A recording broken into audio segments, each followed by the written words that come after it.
What's wheat straw used for? Baled wheat straw. Construction, roadways, what else? Field days. Horses. Okay, that's the big one, right? Other livestock, right? Well, here recently, say what? Garden, yep, mushroom garden, whatever, right, as mulch, okay? Big industry in central Kentucky is what? Horses, okay?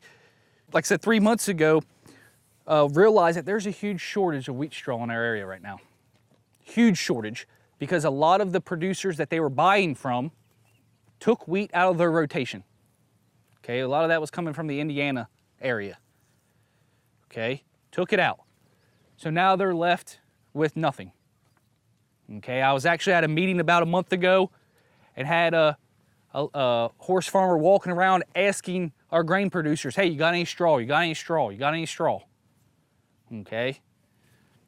Well, one of them had straw, but it was in a round bale. Okay. So you think about it, there's a huge demand right now in central Kentucky for wheat straw. So we called around to see what the price was that folks were offering. Okay, we got a pretty wide range, but right now, it's going for about $120 to $160 a ton. A lot on the higher end, those folks are your horse industry, right? Paying those higher prices for wheat straw. So obviously central Kentucky is not really an area where a lot of wheat's grown, right? So how can we potentially supply it? And was it worth it for our wheat farmers out in western Kentucky, right out this way, to haul wheat straw to central Kentucky? All right, what's that?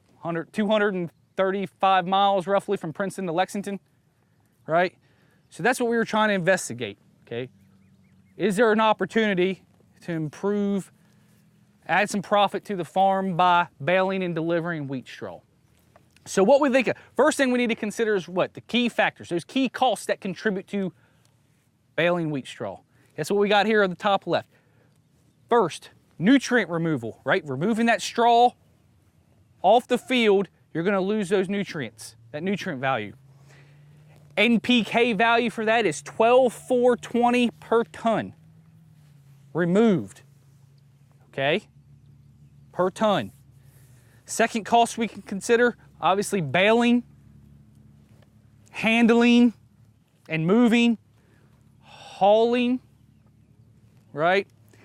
And then another big one here that many of us are thinking about, right, is that delay in soybean planting, okay? For our double crop beans, every day you're delayed in planting results in a yield loss of 0.5% per day, okay? So, these are the costs, what we've assumed here, first here at the bottom, okay? Think about this situation. This is harvesting or baling wheat straw basically right behind the combine, okay? Or soon thereafter, soon as you can get in behind that combine, all right? So here, given this chart here, this first column is ownership. So that's owning the equipment and the haul truck, okay? The second column here is custom hire. If you want to custom hire those activities done, that's based on our 2018 custom rate survey that came out in February or March, okay, to conduct these activities. Given the current price of nutrients and fertilizer, okay, 1 ton, so these are all in tonnage numbers, you have an $11.20 cost in nutrient removal per ton. Baling costs at 27, handling and moving at 34. This hauling cost is for hauling 200 miles. Okay? Can everyone see this bottom? What's this total say? $97 a ton. Okay? Right below that is a per bale cost, $2.40. Okay. Now, what type of bales do you think the horse farmers want? Small square bales, right? Small squares. That's what these numbers are for. Okay? Small squares for handling purposes. So you got 97, but you got quite a high number there, $127 for custom hire. Okay? $97, and if you can get, this is hauling 200 miles, if you can get 160 for it on the high range, that's a lot of meat, right? To add to the profit of that wheat crop, or wheat double crop beans, okay? This right here is assuming no delay in bean planting. So perfect conditions, right? It's always in Kentucky for planting, right? Okay. So, obviously there's some key factors, and obviously mileage is a big deal, right? How far you can actually haul this stuff. So up here on the top right is a graph. Highlighted in the green is that price point, that offering point of $120 to $160 a ton. All right, and what we did here, all we did, and the first thing I'm going to describe is all we've done is just varied that haul distance. Okay, starting at 50 miles all the way up here to 300.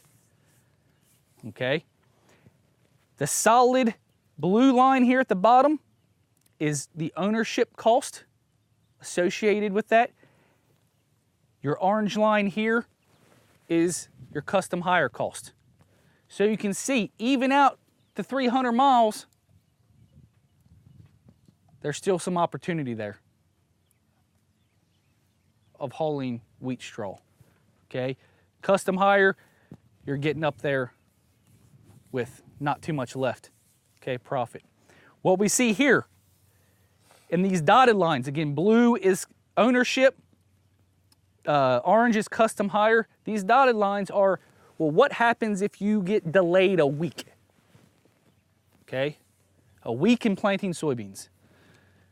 You can see right here about that 250 miles, you start breaking into that price, okay, if you're delayed 7 days. It's given current prices, okay, and that 0.5% per day yield loss, okay. Make sense? So that's this. How about down here, okay? Still, same green graph here, 160 to 120. Blue is ownership. Orange is custom hire.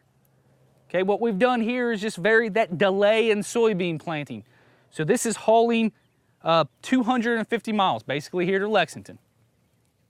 Okay. You can see here, if you are even delayed 2 weeks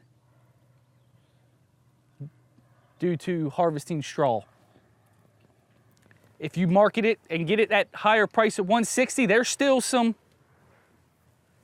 profits to be made, okay? Up here's where you can start getting the custom hire, okay? That's basically, even on the top end, that's about 7 days, a week delayed, until you're out of the price point, okay? I know some folks that are basically saying, okay, I just grew wheat, come harvest it if you want it, right?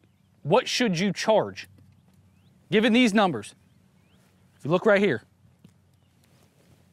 if you're just sitting back as a producer saying, I don't care, just go in and harvest it, what should you charge? Minimum $11.20 a ton, right? That's just that nutrient value.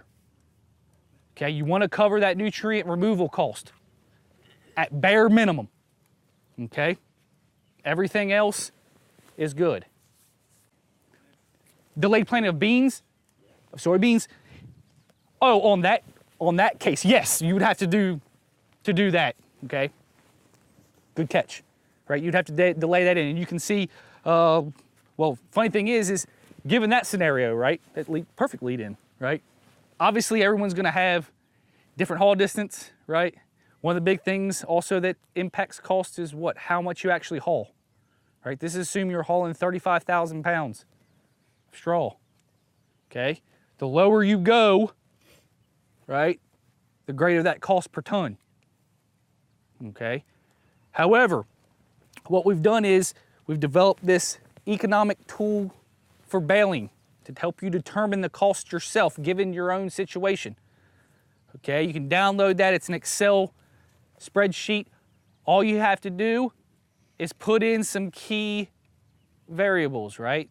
Haul distance, how much is actually removed, anticipated days delayed. Okay, what's the worst case scenario that can happen, right? It goes all the way up, and you can look at that and it'll calculate that cost per ton, okay? You can also look at not only small square bales, but large square bales of different sizes, as well as round bales of different sizes, okay? And look at hauling those and delivering. And a question got brought up last trip about organic matter, right? Well, there's not really a lot in that straw left. I mean, to help build up organic matter, okay? So that 3/4 to a ton removal is not gonna affect that much. So to me, there looks like some opportunity there, even hauling quite a distance if you wanna bale some straw, add to those profits. Now, obviously, there's management concerns, harvesting adjustments that need to be made, but, you know, if you're moving a ton an acre and you can make an additional $60 an acre, $70 an acre from baling wheat straw and delivering it, that's pretty significant right now, okay? So again, there's some opportunity. Demand's there in central Kentucky. I'd advise you make a few phone calls. We made about anywhere from 5 to 10, I think, calling around some markets. Those were horse folks, those were straw brokers, okay? There were livestock folks. And obviously you're gonna get different prices.